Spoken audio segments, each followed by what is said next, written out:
어떤 사람이 사막에서 길을 잃었답니다.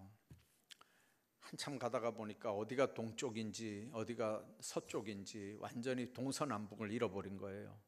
그래서 한참 헤매다가 목도 마르고 이제 힘도 없고, 그래서 정말 주저앉을 수밖에 없는 상황이 딱 됐는데 발자국을 하나 찾아낸 겁니다. 그래서 순간 이제 살았다. 이제 살았다. 사람 발자국을 찾았으니까 이제 살은 겁니다. 그래서 그 발자국을 따라서 계속해서 걷기 시작했습니다. 틀림없이 동네가 나오고 길이 나올 거라고 생각했죠. 근데 웬걸요, 한참 걷다 보니까 발자국이 하나가 아니고 여러 사람이 같이 걸은 발자국으로 찍혀져 있었습니다. 이상하게 생각하면서 그 발자국을 계속 밟다 보니까 자기 발자국을 자기가 계속 밟고 있는 게 발견이 됐습니다. 털썩 주저앉아서 이젠 죽었구나 생각하고 정말 눈을 감고 이제 죽었구나, 고향 생각도 나고 집 생각도 나고 자기 인생도 여태까지 그렇게 힘들고 바쁘게 살아온 인생들을 쭉 보면서 그냥 털썩 주저앉아서 하늘을 이렇게 쳐다보고 있는데 웬걸요, 하늘에서 반짝반짝 빛나는 북두칠성이 딱 보이는 거예요. 사람 발자국을 따라가다가는 기진맥진해서 좌절하고 쓰러질 수밖에 없는 상황인데, 북두칠성을 보고 방향을 잡고 가서 그 사람은 살아났다는 얘기죠. 여러분들, 사람 발자국 보고 무슨 문제가 해결될 것 같죠? 앞서간 사람 발자국 보고 따라가면 뭔가 인생의 길이 열려질 것 같잖아요. 사막은 가보셨으면 알죠. 바람 한번 싹 불면 앞에 간 사람 발자국은 다 없어져요. 어디가 길인지 어디가 사막인지 전혀 구분도 못하는 데가 사막입니다. 아무리 많은 사람이 지나가고 아무리 낙타가 지나가서 바람 안 불 때는 거기가 길인 게 분명하지만, 바람 한번 싹 불어서 모래가 싹 파묻어 버리면 어디가 길인지 어디가 발자국인지 전혀 구분을 못합니다. 여러분들, 그때 유일하게 찾을 수 있는 게 밤하늘에 빛나는 북두칠성입니다. 오늘 본문 말씀은 시편 119편 가운데 이 저자도 낙심하고 좌절하고 기막힌 절망 가운데 처해 있는 사람입니다. 그는 극심한 고난 때문에 생명까지도 잃어버릴 수밖에 없는 그런 위험에 처해 있었습니다. 원수가 그 생명을 노리고 시시각각 포위망을 좁혀오고 있었고, 그는 그 위험에서부터 탈출하려고 안간 힘을 다 쓰고 그렇게 힘든 상황을 이겨내고 있었습니다. 죽음의 위기 앞에서 한 치 앞도 내다볼 수 없는 깊은 어둠 같은 그런 상황에서도 그는 절대절명의 위기에서 하나님의 은혜 가운데 빠져나오게 됐는데, 그 고백이 오늘 119편 고백입니다. 읽지는 않았지만 97절에 그런 말씀이 있습니다. 내가 주의 법을 어찌 그리 사랑하는지요, 내가 그것을 종일 작은 소리로 읊조리나이다. 하나님의 법을 사랑해서 그 법을 작은 소리로 하루 종일 읊조린다는 겁니다. 하나님의 말씀을 마음속에 심고 간직하고 그 말씀을 계속해서 읊조리는 건 마치 소가 연물을 먹고 그걸 다시 울컥울컥 토해내고 다시 또 되새김질을 해서 또 삼키고 또 삼킨 걸 다시 또 꺼내서 또 반추하는 그런 모습입니다. 하나님의 말씀을 받는 자는 그래서 98절에 보니까 나를 원수보다도 지혜롭게 한다. 또 99절 100절에 있는 말씀 보니까 나의 명철함이 나의 스승보다 낫다. 나의 명철함이 노인보다 낫다. 하나님 말씀 그렇게 읊조릴 때 지혜도 주시고 명철도 주신다는 말씀이 그 앞부분에 있는 말씀입니다. 그래서 101절에 보니까 내가 주의 말씀을 지키려고 발을 금하여 모든 악한 길로 가지 않았다고 그렇게 고백을 하고 103절에 보면 주의 말씀의 맛이 내게 어찌 그리 단지요 내 입에 꿀보다 더 달다 그렇게 고백을 하는 걸 우리가 봅니다. 여러분들, 하나님의 말씀이 꿀보다 더 달다는 말은 이미 그 말씀이 그 사람을 움직일 수 있는, 말씀이 그 사람을 다스리고 통치할 수 있는 단계가 됐을 때 느끼는 일입니다. 말씀을 묵상하며 말씀을 읊조리며 그 말씀이 나중에는 그 사람을 다스려 나가는 영향력을 발휘할 때 그 사람은 삶이 자기가 자기 인생을 이렇게 설계해서 개척해서 나가는 게 아니고 그분이 이끄시는 대로 순종만 하면 복된 삶을 얼마든지 살아가게 되는 걸 우리가 발견하게 됩니다. 아무리 어렵고 힘들어도 상황은 극심한 고난 때문에 생명까지도 상실할 위험에 있다 할지라도, 그러나 하나님은 하나님의 방법으로 하나님의 사람들을 축복하시고 인도하시는 게 오늘 시편 119편 105절부터 나오는 하나님의 사람들에게 주는 교훈입니다. 오늘 105절 106절에 보면 주의 말씀은 내 발의 등이요 내 길의 빛이라 그렇게 말씀합니다. 주의 의로운 규례들을 지키기로 맹세하고 굳게 청하였나이다 그렇게 말씀합니다. 여러분들, 밤에 깜깜할 때 등을 이렇게 켜가지고 다니지 않습니까? 왜 그렇습니까? 등을 켜가지고 다녀야 돌뿌리에 채이지 않습니다. 넘어지지 않습니다. 구렁텅이에 빠지지 않습니다. 발이 헛디뎌지지 않습니다. 똑바로 길을 가려면 등을 켜고 손에다 들고 이렇게 불을 밝히면서 가야 됩니다. 그런데 여러분들, 손에 들고 가는 것보다 더 정확하게 볼 수 있는 게 뭐겠습니까? 그 등불이 내 발에 붙어 있다면 얼마나 좋겠습니까? 손에 희미한 등불이 들려져 있는 게 아니고 내 발에 그 불이, 등불이 내 발에 붙어 있다면 내 발 앞에 돌뿌리가 있는지 구렁텅이 있는지 구루터기가 있는지 얼마나 정확하게 볼 수 있겠습니까? 캄캄한 길에 돌뿌리에 걸리지 않고 구렁텅이에 빠지지 않고 그렇게 갈 수 있는 게 발의 등입니다. 길의 빛도 같은 얘기입니다. 주의 말씀은 인생의 삶의 길잡이고 인내와 안내자 역할을 한다는 말씀입니다. 세상에 우리가 살면서 어두운 세상에서 어디로 가야 될지 알지 못하는 순간 우리가 어떻게 그 길을 갑니까? 어렸을 때는 어디로 갈지 몰랐을 때 손바닥에다 침을 뱉어놓고 딱 쳐서 침이 튀기는 방향으로 갔습니다. 그게 왜 그랬는지, 그게 우리가 만드는 법이 아니고 윗대서부터 이렇게 내려온 법이었어요. 그게요. 배워서 그걸 했어요.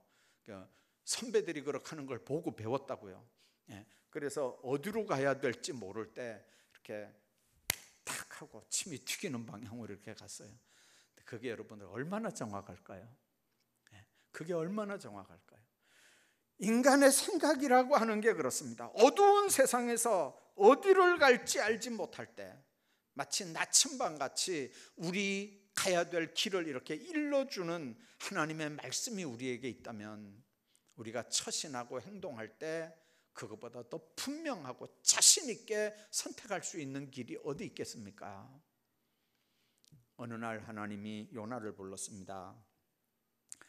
니느웨에 가서 복음을 전해라. 딱 듣는 순간에 요나가 거부감이 딱 올라옵니다. 니느웨는 아수르 수도입니다. 여러분들, 아수르는 이스라엘을 진짜 괴롭힌 나라입니다. 나중에 결국 아수르한테 이스라엘이 망했지 않습니까? 여러분들, 그 나라에 가서, 그 수도에 가서 복음을 전해서 그 사람들을 회개시켜 구원 얻게 하라는 게, 이게 요나의 심장을 뒤틀리게 만듭니다.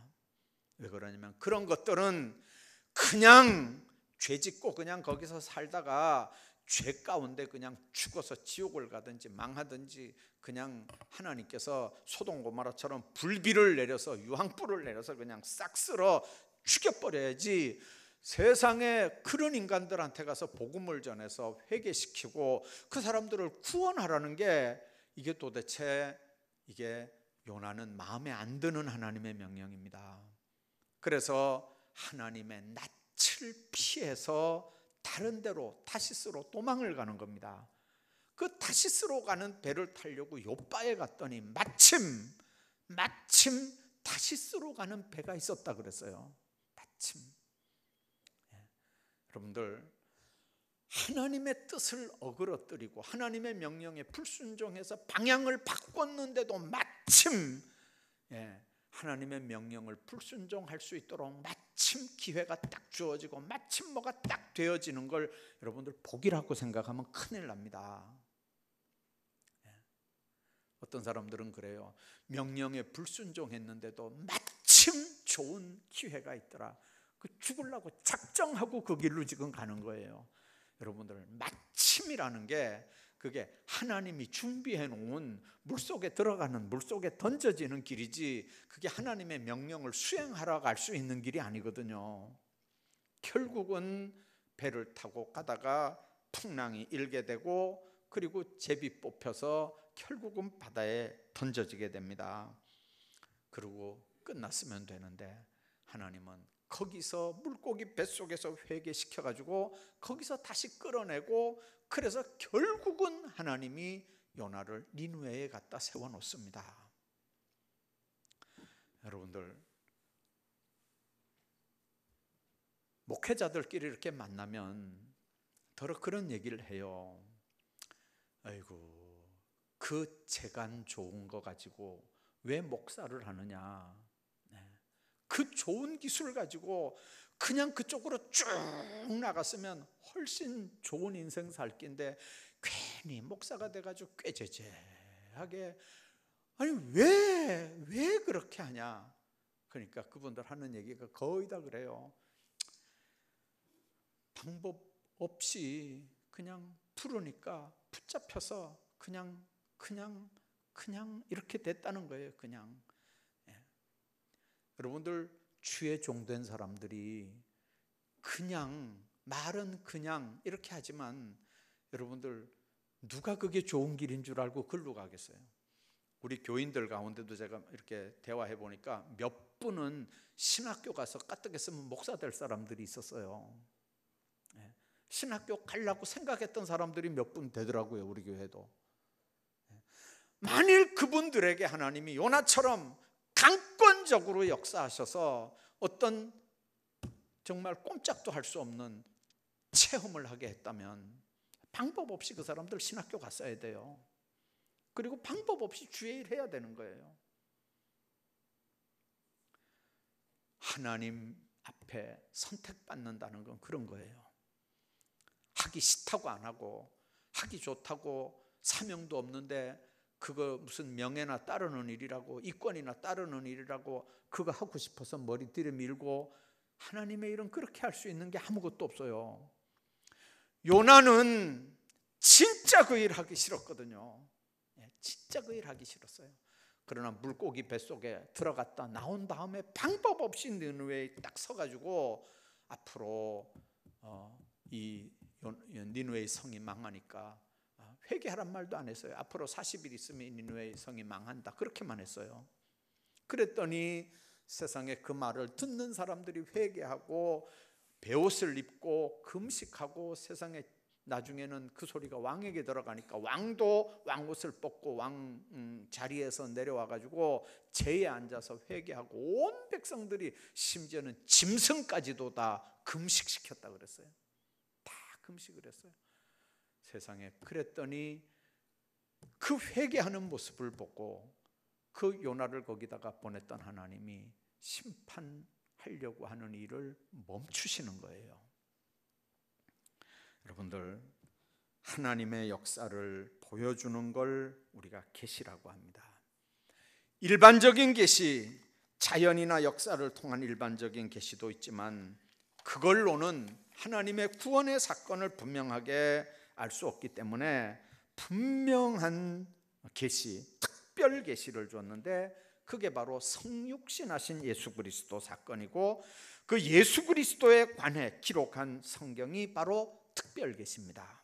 성경이 기록되기 전에는 꿈으로, 환상으로 그렇게 역사했는데, 성경을 두신 이후에는 하나님이 말씀으로 역사를 합니다.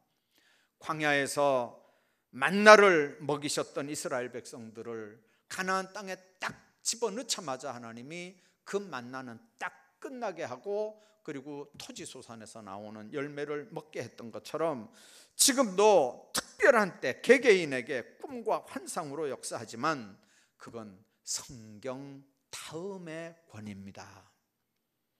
어떤 분은 성경 못 읽는 분이 계셔요. 그런 분들은 성경 못 읽으니까 성경 읽고 하나님의 뜻을 알 수 있는 방법이 없는 거예요. 그러면 하나님이 그 사람들에겐 역사 안 하느냐? 그 사람들이 알 수 있는 수준으로 역사하는 방법이 있습니다. 그게 꿈이기도 하고, 꿈으로 현몽하는 거기도 하고, 음성 들려주는 일이기도 하고, 여러 가지 방법으로 그 나름대로 받아들일 수 있는 채널이 있어요. 공부 많이 한 사람들은 많이 한 대로 알아들을 수 있는 채널이 있고, 못한 사람은 못한 사람대로 알아들을 수 있는 채널이 있습니다. 신앙의 유익과 교회의 덕을 세우기 위해서 하나님 앞에 우리가 어떻게 해야 되는지도 성경에 기록이 되어 있고, 구원받은 하나님의 백성들이 어떻게 하나님 앞에 충성하며 헌신해야 되는지 그 삶의 자세, 헌신의 자세도 성경에 다 기록이 되어 있습니다. 그래서 구원받는 과정뿐만 아니라 구원받고 난 다음에 그 은혜가 감사해서 하나님 앞에 어떻게 살아야 되는지도 성경에 다 기록되어 있습니다. 그래서 하나님의 말씀은 바로 내 삶의 인도자가 되는 겁니다. 내 발의 등이고 내 길의 빛이 바로 하나님의 말씀인 줄로 믿습니다. 뿐만 아니라 하나님의 말씀은 내 삶의 질을 변화시켜 줍니다. 성숙한 그리스도인이 되는 방법은 하나님의 말씀을 통해서고, 그 하나님의 말씀을 통해서 내가 성숙하게 되는 방법은 성령의 역사인 줄로 믿습니다. 어떤 선교사를 남편으로 둔 부인이, 선교사가 이제 일하러 나갔는데 집에서 이렇게 선교사 책상을 정리를 하다가, 소지품을 정리하다가 이 선교사 부인이 깜짝 놀랐습니다. 왜 그러냐면 성경책 하나를 발견을 했는데, 이제 요즘처럼 성경책이 많을 때가 아니고 옛날에 성경책 귀할 때니까 딱 봐도 이게 자기 손때가 묻은 성경책인 걸 한눈에 딱 알아봤습니다. 그리고 책장을 앞에 장을 딱 열으니까 자기 사인이 이렇게 있는 성경책이었어요. 자기 때는 그게 깨끗한 성경이었는데 하도 이제 이렇게 시간이 지나가니까 낡아가지고 손때가 묻어가지고 성경 표지가 이렇게 다 이렇게 거들거들 이렇게 떨어져 있는 그런 성경인데, 이제 생각하기, 이게 왜 자기 신랑한테, 자기 남편한테 왜 이 성경책이 있는지 궁금해 죽을 지경이에요. 왜 그러냐면 어느 날 여학교 때 도둑놈이 그 기숙사 방에 들어왔어요. 그리고 기숙사에서 돈 될 만한 거는요 다 잊어먹었어요. 심지어는 자기 책상에 있는 성경책까지도 잊어먹은 거예요. 그런데 그 성경이 지금 한 20년이 지난 다음에, 한 30년 지난 다음에 자기 남편 소지품에서 그 성경책이 나오니까 너무 놀래가지고 남편이 이렇게 들어오는데 성경책을 책상에 딱 놓고 남편을 이렇게 딱 쳐다봤어요. 이 남편이 아내를 보고 성경책을 보는 순간에 깜짝 놀랐어요. 그리고는 침묵의 시간이 지나간 다음에 그 선교사가 아내한테 이런 얘기를 했어요. 사실은 당신한테 내가 숨기고 얘기하지 않은 게 있다.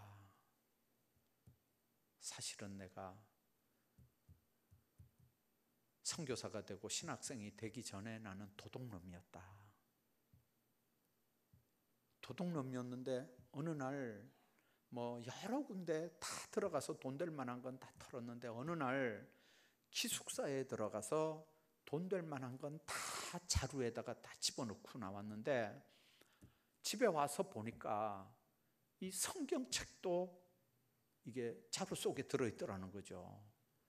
이 성경책이 돈 되는 것도 아니고, 그래서 이제 돈 될 만한 거 골라내고 성경책을 이렇게 딱 폈는데 하필이면 그 성경이 어디가 펴졌냐면, 도둑질하는 자는 다시 도둑질하지 말고 돌이켜 빈궁한 자에게 구제할 것이 있기 위하여 제 손으로 수고하여 선한 일을 하라. 그런 성경에 눈이 딱 꽂혔다는 거예요. 그리고는 그 말씀에 딱 부딪혀서 그날 딱 서서 그냥 망부석처럼 딱 서서 내가 여태까지 어떻게 하고 살았나 하는 걸 쭉 생각해 보니까 정말 개판으로 살았거든요. 그때부터 그 사람이 성경을 읽기 시작한 거예요.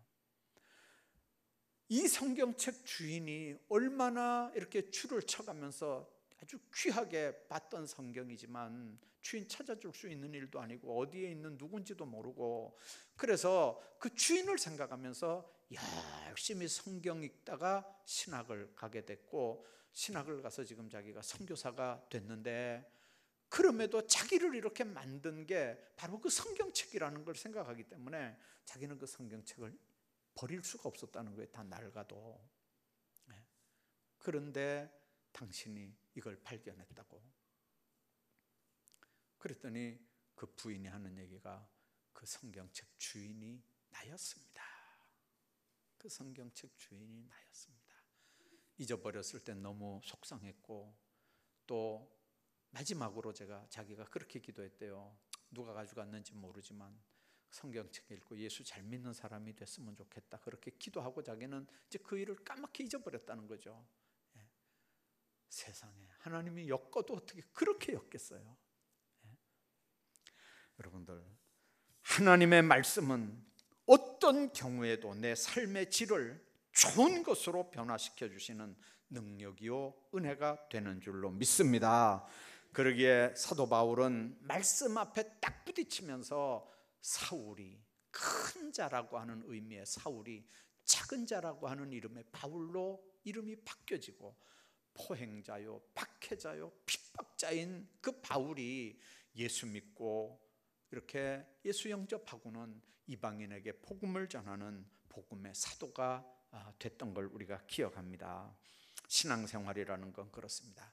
말씀을 어떻게 받아들이느냐, 말씀이 그 사람 속에서 어떻게 역사하느냐만큼 그 사람이 삶의 변화가 있는 걸 우리가 믿으시기 바랍니다. 그 삶이 그 사람을 얼마나 찔러서 쪼개기까지 하며 골수를 찔러서 쪼개기까지 하느냐에 따라서 그 말씀의 능력만큼 그 사람이 삶의 변화가 있다고 하는 사실을 여러분들 믿으십시오. 하나님의 말씀은 어떤 경우에도 내 삶의 질을 좋은 것으로 변화시켜주는 능력입니다. 그래서 바울은 에베소 교회 성도들에게 약한 것들 대적하는 전신갑주를 입으라, 그렇게 하면서 진리의 허리띠, 의의 흉배, 복음의 신, 믿음의 방패, 구원의 투구를 이야기하면서 다 그거 방어적인 얘기지만, 그리고 성령의 검 하나님의 말씀을 가지라. 하나님의 말씀, 성령의 검, 공격용입니다. 그래서 하나님의 말씀은 사탄의 역사들을 물리치는 거기 때문에 삶의 질을 변화시켜 주는 걸로 우리에게 말씀합니다. 예수님이 40일 금식하신 다음에 사탄의 시험을 말씀으로 물리친 걸 우리가 압니다. 사탄의 시험과 환난은 도망쳐도 숨어도 방법이 없습니다. 인간의 힘으로 이길 수 있는 방법이 없습니다. 사탄은 영물입니다. 내가 계획하는 것까지도, 내가 계획에 없는 것까지도, 내 앞일 되어지는 모든 일까지도 사탄은 다 알고 있는 영물입니다. 그렇기 때문에 말씀으로 무장하지 않으면 절대로 어두운 세상에서 믿음으로 우리가 하나님 앞에서 살아갈 수 없을 뿐만 아니라 내 삶의 질을 절대로 성숙된 하나님의 삶으로 바꾸어 나가지를 못합니다. 하나님 앞에 우리 삶을 드린다 하는 말, 그리고 그 말씀이 내 삶을 이끌어가고 주장한다고 하는 말, 말씀이 나를 다스린다고 하는 말씀 때문에 우리가 우리 삶의 질이 바뀌어지고 성숙된 하나님의 사람들로 바뀌어가는 줄로 믿으시기 바랍니다. 뿐만 아니라 주의 말씀은 내 삶의 영원한 기업입니다. 이스라엘 백성들은 말씀을 영원한 기업으로 삼았다고 그렇게 말씀합니다. 이스라엘은 애굽에서도 광야에서도 그들 머릿속에 유일한 기업은 가나안 땅이 그들의 기업이었습니다. 주의 말씀을 지킴으로 마음의 즐거움을 얻게 되기 때문에 지금보다는 앞으로, 앞날보다는 더 먼 미래로 이 땅보다는 그 하나님 나라를 기업으로 생각하는 게 예수 믿는 사람들의 삶인 줄로 믿습니다. 우리는 지금은 허리띠 쪼여매고 억울한 일, 속상한 일, 박해, 핍박 다 당하며 살지만, 그러나 그 하나님 나라를 바라보며 살기 때문에 주님 안에서 어떤 삶으로 우리가 신앙생활을 해야 되는지를 알게 됩니다. 다음 주일날 낮예배 때는 이집트, 애굽이죠. 이집트 사람들 중에 곱틱 교인들이, 거기는 이제 우리는 장로교, 감리교 이렇지만 거기는 곱틱 교인들입니다. 교인들이 그 국민들 중에 한 10% 이렇게 안팎되는 사람들이 이제 크리스찬들이고 나머지는 다 이슬람입니다. 이슬람이 들어와서 이슬람을 국교로 하고 이제 기독교인들을 이렇게 박해를 하는 가운데, 여러분들, 그 작은 소수의 기독교인들이 믿음 지키기 위해서 어떻게 사는지, 예배를 자유롭게 드리기 위해서 그 사람들이 어떤 선택을 했는지를 다음 주일 낮에 동영상 보여주면서 설명을 할 거예요. 여러분들, 하나님 앞에 예배 드리는 일이 얼마나 중요하고 하나님의 말씀 안에서 사는 게 얼마나 중요하고, 그게 우리 삶 속에서 그게 어떤 기업의 의미인지를 우리가 알고 사는 게 얼마나 중요한지를 우리가 생각하게 됩니다. 하나님의 말씀이 우리 마음속에 있으면 즐겁고 감사가 넘치는 삶을 살 수 있습니다. 아무리 어렵고 힘들어도 말씀이 우리에게 있으면 그 어려움들을 이겨낼 수 있는 힘이 되는 줄로 믿습니다. 그래서 하나님의 말씀으로 인해서 너무 마음이 즐겁고 행복하기 때문에 그 말씀을 자기 인생에 변할 수도 없고 움직일 수도 없는 영원한 소유를 삼겠다고 하는 겁니다. 말씀이 내 기업입니다. 말씀이 우리의 기업입니다. 이스라엘 백성들은 땅을 기업으로 물려받았습니다. 가나안 땅이 기업이었습니다. 우리는 하나님 나라가 기업인 줄로 믿습니다. 그런데 진짜 기업은 뭡니까? 그게 하나님의 나라라고 보증 쳐준 하나님의 말씀이 기업인 줄로 믿습니다. 그걸 확인하는 성령의 역사가 기록된 사건이 바로 하나님의 말씀이고, 그 말씀이 바로 우리에게 기업입니다. 여러분들, 이스라엘 백성들이 왜 하나님의 말씀을 자신의 최고 유산으로 삼을까요? 자기 마음의 즐거움이 되기 때문에 그렇습니다. 삶의 현장에는 어렵고 힘든 일이 많아도 그 말씀이 내 안에서 역사하면 기쁨이 생기고 평안이 생기고 감사가 생기고, 그래서 그걸 나뿐만 아니라 내 자녀들에게도 물려주기를 원했던 겁니다. 여러분들, 정말 예수 믿으면 여러분들 자녀들에게 이 복음을 상속으로 물려주시기를 주의 이름으로 축복합니다. 여러분들, 집 하나 물려주고 땅 하나 물려주는 건 부모가 당연히 해야 되는 건 줄 생각하잖아요. 왜 그렇습니까? 자녀를 사랑해서 그렇지만, 그러나 그 논밭, 집, 이런 재산의 가치를 여러분들이 알기 때문에 그걸 자녀들에게 물려주는 거예요. 그런데 여러분들, 하나님의 말씀의 가치는 그거보다 더 귀한 줄로 믿으시길 바랍니다. 하나님의 가치는 세상적인 것들보다 더 귀한 거기 때문에 그걸 자녀들에게 물려주십시오. 하나님의 말씀이 우리 삶을 인도할 뿐만 아니라 우리 삶의 질을 변화시키고 고난과 위태로움을 이겨나가면서 우리 삶에 기쁨을 주고 즐거움을 주는 복된 삶, 하나님의 말씀 중심으로 살아서 이런 복들을 누리며 살기를 주의 이름으로 축복합니다. 기도하겠습니다.